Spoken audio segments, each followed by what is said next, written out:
Ναι, και με Ωραία. μεγάλη χαρά παρακολουθώ αποσπασματικά το συνέδριο, αλλά νομίζω ήταν πολύ ενδιαφέρον σε όλες τις παρατηρήσεις που άκουσα στο προηγούμενο τραπέζι και ειδικά μου άρεσε πάρα πολύ η ομιλία του κυρίου Μίλγκα. Συγχαρητήρια σε όλους τους συναδέλφους που συνεχίζουν να κάνουν αυτό το έργο που είναι έργο εθνικής εμβέλειας, έχει πάρα πολύ μεγάλη σημασία, η οποία μερικές φορές δεν μπορούμε να την καταλάβουμε στο βαθμό που προσφέρει σε όλη την κοινωνία. Οπότε, ευχαριστούμε πάρα πολύ, Γιάννη, για το σχόλιο σου και προχωράς στη Βαλβίδα.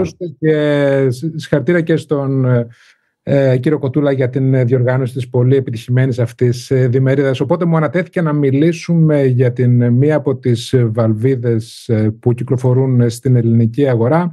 Μιλήσουμε για τη βαλβίδα της Medtronic, είναι η Core Valve, η οποία εξελίχθηκε σε Evolut και οι διάφορες μορφές της Evolut βαλβίδας, η Evolut FX που κυκλοφορεί τώρα στην Ελλάδα και ενδεχομένως η FX Plus, η οποία θα κυκλοφορήσει στο επόμενο χρονικό διάστημα. Είναι μια 20ετής περίπου εμπειρία. Εμείς αρχίσαμε το 2007, το Δεκέμβριο μπήκαν οι πρώτες βαλβίδες στην Ελλάδα, ήταν Edwards, τον επόμενο χρόνο μπήκαν η Core Valve τότε, η οποία είχε βασιστεί σε έναν συγκεκριμένο καθετήρα, το Accu Track Delivery System, το οποίο εξελίχθηκε και έγινε Core Valve. Δοκιμάστηκε φυσικά, ήταν η πρώτη που δοκιμάστηκε σε retrograde προσέγγιση και όχι undergrade όπως ήταν αρχικά η βαλβίδα της Edwards. Δοκιμάστηκε συνέχεια σε υποκλείδια, σε άμεση αορτική εμφύτευση. Έγιναν οι πρώτες μελέτες, πήρε στην αρχή το πρώτο FDA approval το 2014 σε extreme risk μαζί με τους ασθενείς που ήταν high risk με βάση τις μελέτες που υπήρχαν τότε, τη SERTAVI. Μετά άλλαξε και το labeling, πήρε για την low flow, low gradient, για τους ασθενείς που έχουν χρόνια νεφρική ανεπάρκεια τελικού σταδίου.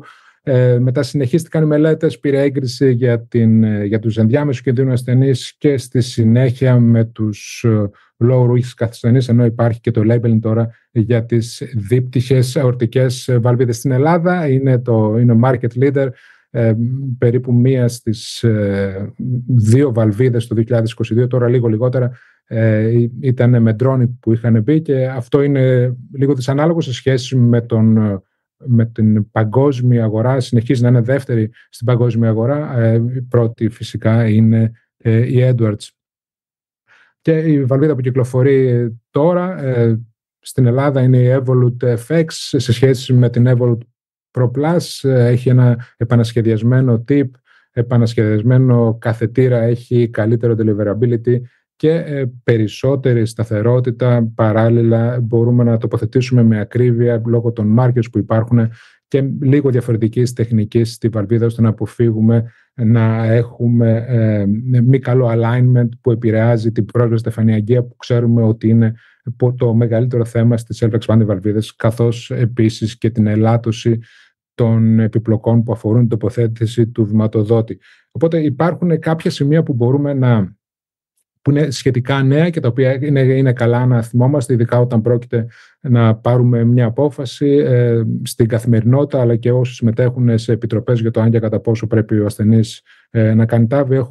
Τώρα τελευταία έχουν προκύψει πολύ σημαντικές μελέτες που αφορούν την μακροχρόνια παρακολούθηση αυτών των ασθενών, πώς συμπεριφέρεται μακροπρόθεσμα, αν υπάρχουν παραβρυδικές εφηγές και πόσο σε σχέση με την αρχική εμπειρία, αν υπάρχει θρόμβωση των πτυχών των βαλβίδων, φυσικά τα σκληρά καταλεκτικά σημεία, αγκαικά, κεφαλικά επεισόδια, θάνατος, επανεισαγωγές, και για αυτά που είπαμε προηγουμένως για τους βηματοδότες, για το αν έχουμε εύκολη επαναπρόσβαση στα στεφανία, τι γίνεται με τους ασθενείς οι οποίοι θα υποβληθούν σε νέα τάβη όταν χαλάσει η πρώτη τάβη, και είναι οι ασθενείς οι οποίοι θα βλέπουμε όλο και περισσότερο το επόμενο χρονικό διάστημα, καθώς επίσης και τι γίνεται όσον αφορά τις μελέτες οι οποίες σχεδιάζονται και οι οποίες είναι αυτή τη στιγμή σε θεραπεία. Πολύ πρόσφατα είχαμε την Evolut Low Risk στα 5 χρόνια τα αποτελέσματα και είδαμε ότι σε σχέση με το χειρουργείο στα 5 χρόνια έχουμε πρακτικά τα ίδια αποτελέσματα. Μια μεγάλη μελέτη ασθενών, περίπου 1.500, δεν υπήρχαν σημαντικές διαφορές όσον αφορά το disabling stroke και την θνησιμότητα σε σχέση με το χειρουργείο, εφόσον χρησιμοποιούσαμε την βαλβίδα της Evolut. Φυσικά οι ασθενείς οι οποίοι υποβάλλονταν σε βαλβίδα είχαν συνολικά σε αυτά τα 5 χρόνια 27% πιθανότητα να βάλει βηματοδότη, 11% στους ασθενείς που κάνανε χειρουργική αντιμετώπιση, οι οποίοι είχαν αρκετά σημαντικά μεγαλύτερη πιθανότητα να υποστούν κολπική μαρμαργή, 41 αντί 16%. Και είδαμε βέβαια σε αυτές τις μελέτες απαντήθηκε ένα πολύ σημαντικό ερώτημα, το οποίο έχει απαντηθεί και σε άλλες μελέτες, όπως την Ocean μελέτη που έχουμε τα δεκαετία αποτελέσματα. Αυτές οι βαλβίδες, οι διαδρομικές, φαίνεται πως έχουν πολύ καλή αντοχή, παρόμοια ή και καλύτερο, όπως φάνηκε σε αυτή την περίπτωση σε σχέση με τις χειρουργικές βαλβίδες. Έχουν μικρότερη επαναστένωση, κρατάνε καλύτερα χαμηλό gradient σε σχέση με τις χειρουργικές και δεν υπάρχει σημαντική διαφορά όσον αφορά το θέμα της μεγάλης ή σοβαρής παραβαλβιδικής ανεπάρκειας. Υπάρχει μια μικρή διαφορά όσον αφορά το θέμα της ήπιας παραβολικής διαφυγής, η οποία δεν έχει μεγάλη κλινική σημασία. Έχουμε επίσης και τα πενταετία αποτελέσματα της SMART μελέτης, που είναι σε μικρούς δακτυλίους, πάνω από 80%. Οι γυναίκες, ο πληθυσμός της μελέτης αυτή ήταν η σύγκριση μεταξύ Evolut Pro έναντι Sapien 3. Έδειξε ότι σε σχέση με τις balloon expandable βαλβίδες, σε αυτούς τους ασθενείς οι οποίοι έχουν μικρό αορτικό δακτύλιο, υπάρχουν τα ίδια κλινικά αποτελέσματα όσον αφορά τη θνησιμότητα, το αγκιακό κεφαλικό επεισόδιο προκαλεί σημαντική αναπηρία ή την επανεισαγωγή στο νοσοκομείο. Ωστόσο, αυτές οι supraannular βαλβίδες, οι Evolut βαλβίδες, σε σχέση με τη Sapien, είχαν καλύτερη αιμοδυναμική συμπεριφορά και είχαν πολύ σημαντικά μικρότερη δυσλειτουργία της βιοπροσθετικής βαλβίδας. Ξέρουμε φυσικά ότι ένα μεγάλο μειονέκτημα αυτών των βαλβίδων σε σχέση με τις balloon expandable βαλβίδες είναι η μεγαλύτερη ανάγκη χρήσης βηματοδότη, και ξέρουμε όταν γίνεται αυτό έχει προγνωστική σημασία όσον αφορά ακόμα και την θνησιμότητα, επηρεάζεται αρνητικά. Ξέρουμε ότι ξεκινήσαμε στην αρχή, στα μέσα της προηγούμενης δεκαετίας, στο TVT Registry υπήρχαν ποσοστά 35% και 25%, τα οποία πραγματικά στο ονάσιο με 1.800 περίπου από αυτές τις βαλβίδες δεν τα είχαμε ποτέ. Αυτή τη στιγμή έχουμε γύρω στο 11%, αλλά βλέπουμε σιγά σιγά βελτιώνονται τα ποσοστά και συνολικά είναι κάτω από 15%, που με την ακόμα βελτιστοποίηση της τεχνικής στην Optimize Pro, παραδείγματος χάρη, είναι κάτω από 10% στη συγκεκριμένη κατηγορία των ασθενών. Εδώ ήταν all comers.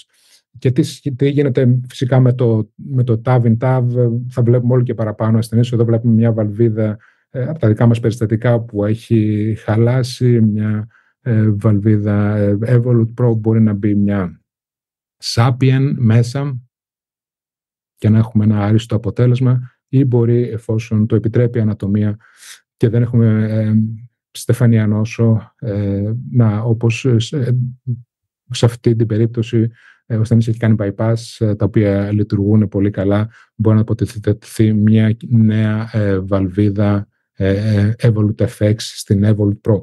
Όσον αφορά το θέμα της δίπτυχης αορτικής βαλβίδας, ξέρουμε ότι είναι κατηγορία 2B ακόμα και είναι αντικείμενο μελετών που ήδη υπάρχουν, όπως η Navigate, αλλά και άλλες μελέτες οι οποίες σχεδιάζονται για το επόμενο χρονικό διάστημα. Υπάρχει φυσικά και το πότε θεραπεύονται αυτοί οι ασθενείς, το early TAVR, αλλά και τι γίνεται με τους ασθενείς με την μέτρια αορτική ανεπάρκεια, και όπως το Expand to Trial που χρησιμοποιεί την Evolut βαλβίδα θα μας δείξει σε follow-up 10 ετών αν θα πρέπει να θεραπεύουμε και αυτούς τους ασθενείς. Να θυμίσω ότι υπάρχει CE Mark για την δίπτυχη αορτική βαλβίδα, τόσο για την Evolut όσο και για την Sapien βαλβίδα. Όταν φυσικά αντιμετωπίζουμε ασθενείς με δίπτυχη αορτική βαλβίδα. Πρέπει φυσικά να βλέπουμε το φαινότυπο, την αορτοπάθεια, αν υπάρχει. Πρέπει να κάνουμε προσεκτική επιλογή ασθενών. Πρέπει να είμαστε πάρα πολύ προσεκτικοί όσον αφορά τους αλγόριθμους που χρησιμοποιούμε. Παράλληλα, να κοιτάμε και τις τωρινές ή τις επερχόμενες μελέτες. Συνοπτικά, λοιπόν, και συνοπτικά, η Medtronic είναι ο market leader στην Ελλάδα αυτή τη στιγμή. Φαίνεται πως έχει καλύτερη αιμοδυναμική συμπεριφορά, ειδικά στους μικρούς αορτικούς δακτυλίους. Τα αποτελέσματα διαρκούν και ωστόσο στα πενταετή αποτελέσματα, όπως είχαμε δει στην Low Evolute Risk, αλλά και στη Smart μελέτη, αλλά και στην Notion που έχουμε δεκαετή αποτελέσματα. Θα πρέπει να προσέχουμε πώς τοποθετείται και ειδικά στους νέους ασθενείς, ενδεχομένως η Evolute FX Plus, που έχει 3 ανοίγματα για τα οποία μπορούμε να συζητήσουμε ενδεχομένως αργότερα, θα δώσει απάντηση και σε αυτό το θέμα. Είναι πολύ σημαντική η τεχνική τοποθέτηση αυτών των βαλβίδων για να έχουμε ευκολότερη πρόσβαση στη στεφανιαγγεία, αλλά και για να ελαττώσουμε τον ρυθμό τοποθέτησης βηματοδοτών, που ξέρουμε ότι έχει προγνωστική σημασία για αυτή την ομάδα των ασθενών. Αλλά όλα αυτά επίσης μελετώνται και νομίζω πως πολύ σύντομα, αλλά και τα επόμενα χρόνια, θα έχουμε όλο και περισσότερα νέα στοιχεία που θα μας βοηθήσουν να κάνουμε καλύτερη δουλειά χρησιμοποιώντας αυτές αλλά και τις άλλες βαλβίδες, για να θεραπεύσουμε εγκαίρως αυτόν τον πληθυσμό των ασθενών που ακόμα και τώρα υποθεραπεύεται. Ευχαριστώ πάρα πολύ για την προσοχή σας και συγχαρητήρια σε όλη την ομάδα των συναδέλφων που παρακολουθούν αυτό το συνέδριο. Ευχαριστούμε πολύ τον κύριο Ιακώβου. Ευχαριστούμε πάρα πολύ, Γιάννη, για την τεκμηριωμένη και σύντομη και ολοκληρωμένη εισήγησή σου. Φυσικά αυτό το οποίο βλέπουμε είναι ότι υπάρχει μια ραγδαία εξέλιξη όσον αφορά την βελτίωση των βαλβίδων.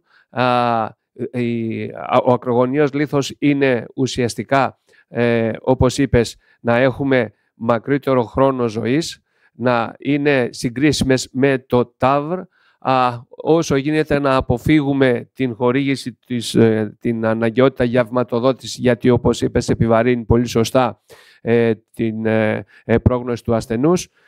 Και ένα άλλο που είναι επίσης σημαντικό είναι να έχουμε τη δυνατότητα προσπέλασης στα στεφανία αγγεία. Επειδή όλες οι συζητήσεις, οι εισηγήσεις είναι παρεμφερείς, συζήτηση θα γίνει στο τέλος, οπότε τώρα και πάλι συγχαρητήρια, Γιάννη, ευχαριστούμε πάρα πολύ, αλλά να τονίζουμε και την ομογάλοκτη καταγωγή σου. Λοιπόν, καλή επιτυχία, πάω στον αγαπητό φίλο.